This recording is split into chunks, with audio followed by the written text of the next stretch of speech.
You have to wonder whether you're living in a free country when governments behave in this fashion.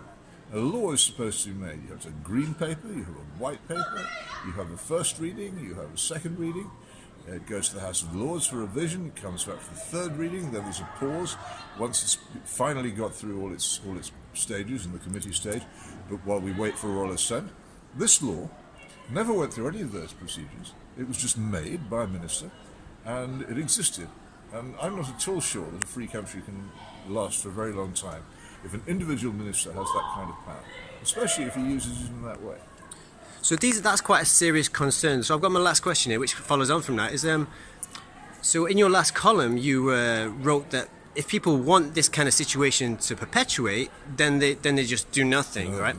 So do you have any suggestions, like, because if we're asking people to do something, do you have any suggestions as to what they might do? I have a very specific thing. I'm a great believer in the rule of law. I don't want to advocate any kind of law-breaking or civil disobedience, because I think these things can lead very rapidly to dangerous circumstances. But what I do think is that people should remember they have members of Parliament who are supposed to be protecting their freedoms, and whose job it is to hold the government to account. They're not doing that job.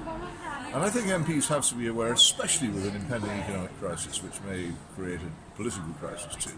But people have noticed that they're not doing anything, that they've ceased to perform their function. They should write and say, what is it that you're doing for your money, for the very considerable salary and expenses which you get? What are you doing? You're not acting as MPs. I think that's a good start. What I can tell you about MPs is there's one thing they're really scared of, and that's losing their majorities and losing their jobs. And if they think that enough people are concerned about the fact that they're sitting there doing nothing, then they will actually respond. It's not write politely, acidly, but politely. Don't be rude, but just write and say, what is it that you're doing there for this money we're paying you? And it's time we heard something from you. We're sitting here.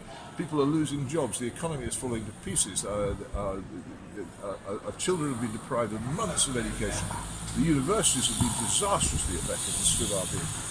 Every single part of the economy is in trouble, and our personal freedom is being risked. The government's ruling by decree. What are you doing about it?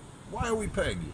And the more people who say that, the more worried they'll get, the more likely they are to start holding the government to account. I can think of nothing better at the moment. I'm happy to listen to anybody else's suggestions, but that's the one I've come up with.